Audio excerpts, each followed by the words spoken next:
پاکستان اور امریکہ کے عسکری تعلقات نئی بلندیوں پر۔ Army chief field marshal Syed Asim Munir کی ٹیمپا میں سینٹ کام کمانڈ تبدیلی کی تقریب میں شرکت۔ جنرل مائیکل کوریلا کی خدمات کو خراج تحسین پیش کیا۔ دو طرفہ عسکری تعاون کے فروغ میں جنرل کوریلا کے کردار کی تعریف کی۔ فیلڈ مارشل نے ذمہ داریاں سنبھالنے پر ایڈمرل بریٹ کاپر کے لیے نئے خواہشات کا اظہار کیا۔ پاک امریکہ عسکری تعاون کے تسلسل پر اعتماد کا اظہار کیا۔ فیلڈ مارشل کی امریکی chairman joint chiefs of staff general Dan Caine سے ملاقات۔ باہمی دلچسپی کے امور پر تبادلہ خیال کیا گیا۔ دورہ پاکستان کی دعوت بھی دی۔ آرمی چیف کی دوست ممالک کے دفاعی سربراہان سے بھی اہم ملاقاتیں ہوئیں۔ فیلڈ مارشل کی پاکستانی کمیونٹی سے بھی ملاقات۔ اپنے خطاب میں روشن مستقبل پر اعتماد رکھنے کی اپیل۔ وطن عزیز میں سرمایہ کاری کی ترغیب۔ پاکستانی کمیونٹی کی جانب سے پاکستان کی ترقی اور خوشحالی میں تعاون کے عزم کا اظہار کیا گیا۔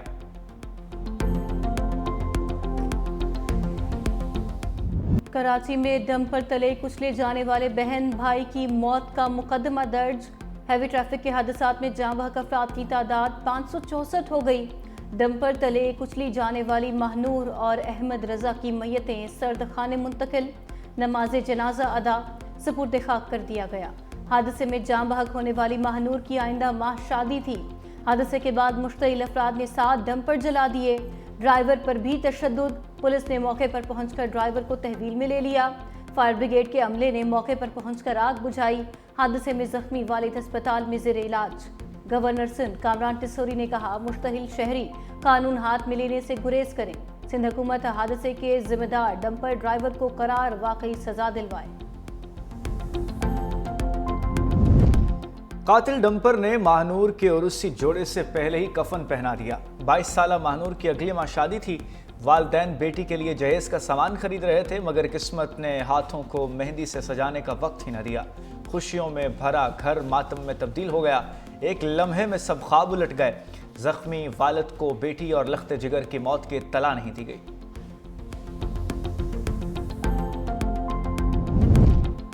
حکومت سندھ اور ٹرانسپورٹرز میں مذاکرات کامیاب۔ ٹرانسپورٹرز کا احتجاج ختم کرنے کا فیصلہ۔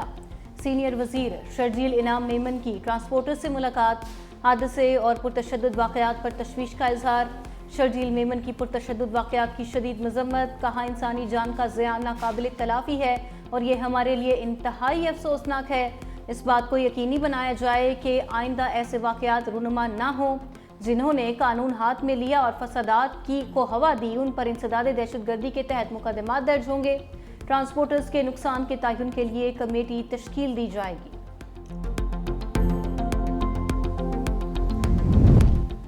وزیر اعظم شہباز شریف سے بلوچستان کے طالب علم اکرام اللہ کی ملاقات۔ اکرام اللہ کاکڑ نے راولپنڈی بورڈ کے میٹرک امتحانات میں تیسری پوزیشن حاصل کی۔ وزیر اعظم نے کہا اکرام اللہ محنت سے اپنے ہدف کی طرف گامزن ہے۔ طالب علم اکرام اللہ کاکڑ نے کہا آپ سرپرستی نہ کرتے تو کامیابی نہ ملتی۔ CSS کر کے قوم کی خدمت کرنا چاہتا ہوں۔ اکرام اللہ کا گھر سیلاب میں بہہ گیا تھا۔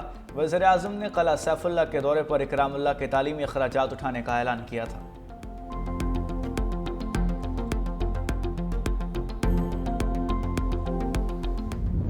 ہماری سانسیں، ہمارا خون، ہمارا جذبہ، ہمارا جنون، سب تیری حفاظت کے نام۔ ہماری ہر پرواز، ہر اڑان پاکستان کے وقار اور سربلندی کے نام۔ اور لہر کے سینے پہ بن کے کھڑے ہیں ہم حفاظتی دیوار، ہم ہے اس کی ہر موج کے پہرے دار۔ معرکہ حق میں حصول آزادی سے تحفظ آزادی تک کا سفر۔ یوم آزادی کے موقع پر پاکستان کی مسلح افواج کا ملک کی حفاظت کے لیے ہر قربانی دینے کا عزم۔ پاکستان کی مسلح افواج کا ملک کے دفاع کے لیے کسی بھی قربانی سے دریغ نہ کرنے کا عزم۔ پاک فوج کے جوان نے کہا ہماری سانس، خون، جذبہ اور جنون سب وطن کی حفاظت کے نام ہے۔ پاک فضائیہ کے نمائندے نے کہا ہماری ہر پرواز اور ہر اڑان پاکستان کے وقار اور سربلندی کے لیے ہے۔ پاک بحریہ کے اہلکار نے کہا ہم ہر لہر کے سامنے حفاظتی دیوار بن کر کھڑے ہیں۔ پاک رینجرز کا بھی وطن عزیز کے دفاع کے لیے ہر لمحہ تیار رہنے کا عزم۔ ملک بھر میں جشن آزادی تقریبات جوش و خروش سے جاری ہیں۔ کراچی میں ساحل سمندر پر منی میراتھن۔ محمد سجاد اور ماہنور کی پہلی پوزیشن۔ لاہور آزاد کشمیر کے شہر باغ اور ڈیرہ اسماعیل خان میں سائیکل ریلیاں نکالی گئیں۔ شہریوں کی بڑی تعداد میں شرکت۔ سکھر میں آج میوزیکل نائٹ کنسرٹ بھی ہوگا۔ راحت فتح علی خان، ماروی صنم سمیت دیگر فنکار شرکت کریں گے۔ خواتین کے لیے سیکیورٹی کے خصوصی انتظامات۔ جشن آزادی کے حوالے سے تقریبات کا سلسلہ 14 اگست تک جاری رہے گا۔ مختلف سپورٹس مقابلوں کا انعقاد بھی کیا جائے گا۔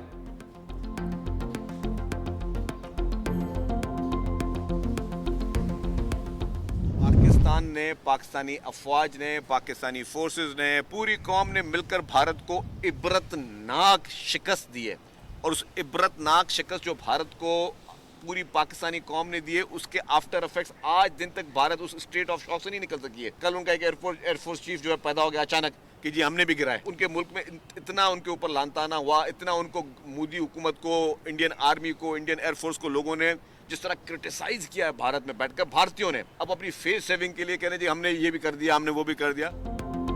پاکستان نے حالیہ جنگ میں بھارت کو عبرتناک شکست دی۔ بھارتی ایئر چیف کا بیان فیس سیونگ کی کوشش ہے۔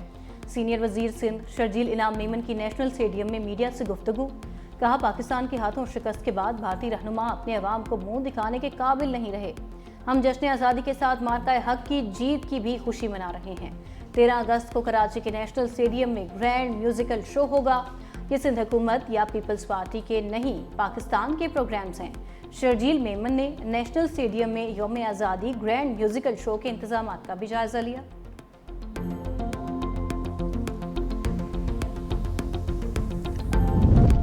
سندھ کی اقلیتی برادری کے لیے بڑی خوشخبری، مارکہ حق اور جشن آزادی کی خوشیوں میں شامل کرنے کے لیے اقلیتی محنت کشوں کو ای بائکس دینے کا فیصلہ۔ محکمہ ورکرز ویلفیئر بورڈ کے سیکرٹری رفیق قریشی نے کہا وزیر اعلیٰ کی ہدایت پر ڈیتھ گرانٹ 10 لاکھ اور شادی گرانٹ 3 سے 5 لاکھ روپے رہے گی۔ ورکرز کے لیے مکمل سولرائزڈ گھر بھی تعمیر کیے جائیں گے۔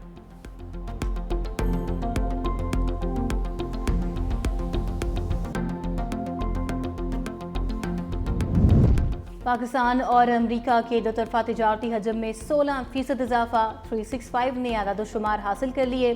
گزشتہ مالی سال پاک امریکہ تجارت کا حجم 7 ارب 59 کروڑ 80 لاکھ ڈالر رہا۔ پاکستان کی امریکہ کو 5 ارب 83 کروڑ ڈالر کی برآمدات، گزشتہ سال کی نسبت 10% اضافہ ریکارڈ کیا گیا۔ امریکہ کی پاکستان کو درآمدات کا حجم 1 ارب 76 کروڑ 30 لاکھ ڈالر رہا۔ درآمدات میں گزشتہ سال 40% اضافہ ہوا۔ ایک سال میں امریکہ کے ساتھ پاکستان کا تجارتی سرپلس 4 ارب ڈالر سے زائد تھا۔ مودی سرکار ہر محاذ پر ناکام، معاشی اور سفارتی ناکامیوں کے بعد اپوزیشن کی جانب سے انتخابات میں دھاندلی کے سنگین الزامات نے مودی کی مشکلات بڑھا دی۔ پاکستان کے ساتھ جنگ بندی اور امریکہ سے سفارتی سرد مہری بھی مودی کے لیے امتحان بن گئی۔ بین الاقوامی جریدے روئٹرز نے موجودہ دور کا مودی کا دور اقتدار مشکل ترین وقت قرار دے دیا۔ آئندہ ہفتوں میں چین اور روس کا متوقع دورہ بھارتی وزیر اعظم کے لیے کڑا امتحان ہے۔ بہار کے ریاستی انتخابات میں ممکنہ شکست مودی کے تابوت میں آخری کیل ثابت ہو سکتی ہے۔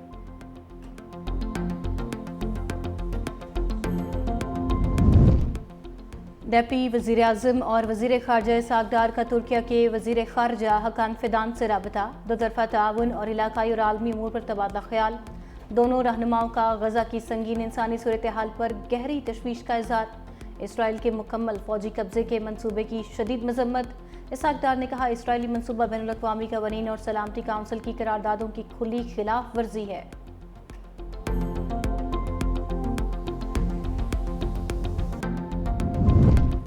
مستونگ کے قریب ریلوے ٹریک پر دھماکہ، جعفر ایکسپریس کی 6 بوگیاں ڈی ریل ہو گئیں۔ ریلوے ٹریک پر دھماکہ اسپیزن کے قریب ہوا، خوش قسمتی سے کسی مسافر کو نقصان نہیں پہنچا۔ دھماکے کے بعد فورسز نے علاقہ گھیرے میں لے لیا۔ واقعے کی تحقیقات اور سرچ آپریشن جاری۔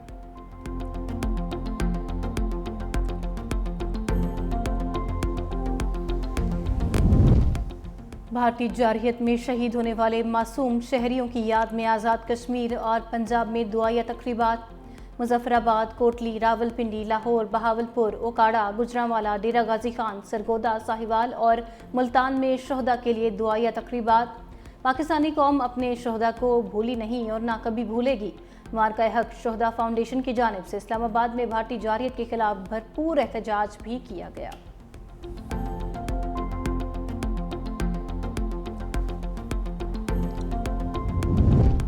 کوہستان سکینڈل صوبے کا نہیں بلکہ وفاق کا معاملہ ہے۔ سابق حکومتوں کی کرپشن کو ہمارے خلاف ہتھیار بنایا جا رہا ہے۔ وزیر اعلیٰ خیبر پختونخوا علی امین گنڈا پور کہتے ہیں ملک میں آئین و قانون نام کی کوئی چیز نہیں، عوامی نمائندوں کو بلا وجہ نااہل کر کے ان کے حقوق چھینے جا رہے ہیں۔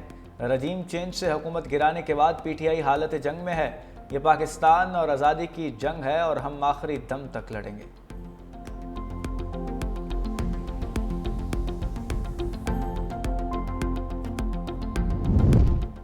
اپوزیشن لیڈر کے لیے میرے نام کے حوالے سے باتیں درست نہیں۔ آج کل شوشہ چھوڑا جا رہا ہے، 27ویں آئینی ترمیم لائی جا رہی ہے۔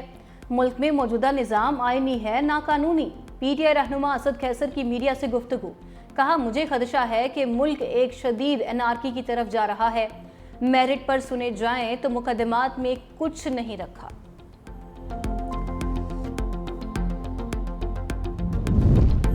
غزہ میں بھوک اور قحط کا راج، سفاک اسرائیل کی پیدا کردہ غذائی قلت سے مزید 11 فلسطینی انتقال کر گئے۔ بھوک کے باعث ہونے والی اموات 212 ہو گئیں۔ جبالیہ، خان یونس اور دیر البلح سمیت غزہ کے مختلف علاقوں میں وحشیانہ بمباری کا سلسلہ نہ تھم سکا۔ مزید 50 فلسطینی شہید، شہداء میں 21 امداد کے متلاشی افراد بھی شامل تھے۔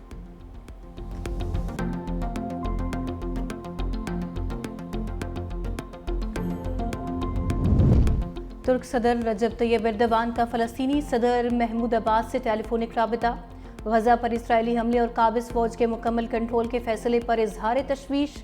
ترک صدر نے کہا اسرائیل کا غزہ پر قبضہ کسی صورت قبول نہیں۔ صدر ایردوان نے فرانس، برطانیہ اور کینیڈا کی جانب سے فلسطینی ریاست کو تسلیم کرنے کے بیانات کو مثبت قرار دیا۔ عرب اسلامک وزارتی اجلاس کی بھی غزہ پر قبضے کے اعلان کی مذمت۔ اسرائیلی جارحیت کے فوری خاتمے کے لیے عالمی برادری سے اقدامات کا مطالبہ۔ غزہ کی صورتحال پر سلامتی کونسل کا ہنگامی اجلاس آج ہوگا۔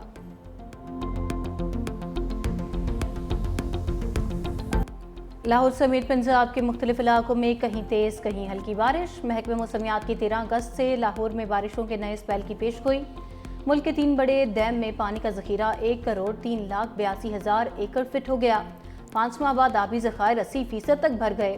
پاور ڈویژن کے مطابق مارچ میں استعمال پانی کا ذخیرہ 0 ہو گیا تھا۔ تربیلا ریزروائر میں آج پانی کا ذخیرہ 54,98,000 ایکڑ فٹ ہو گیا۔ منگلہ ریزروائر میں پانی کا ذخیرہ 46,26,000 ایکڑ فٹ تک جا پہنچا۔ تربیلا کے مقام پر دریائے سندھ میں پانی کی آمد 1,93,400 کیوسک پر جا پہنچی۔ ہیڈ مرالہ کے مقام پر دریائے چناب میں پانی کی آمد 58,400 کیوسک ریکارڈ کی گئی۔ عظیم صوفی شاعر حضرت شاہ عبداللطیف بھٹائی کے 282ویں عرس مبارک کا دوسرا دن۔ ملک بھر سے ہزاروں زائرین اور عقیدت مندوں کی آمد کا سلسلہ جاری۔ وزیر اعلیٰ بلوچستان میر سرفراز بگٹی کی صوبائی وزیر ثقافت سید ذوالفقار علی شاہ کے ہمراہ درگاہ پر حاضری، چادر چڑھائی۔ گورنر سندھ کامران ٹھسوری کی بھی مزار پر حاضری، فاتحہ خوانی کی۔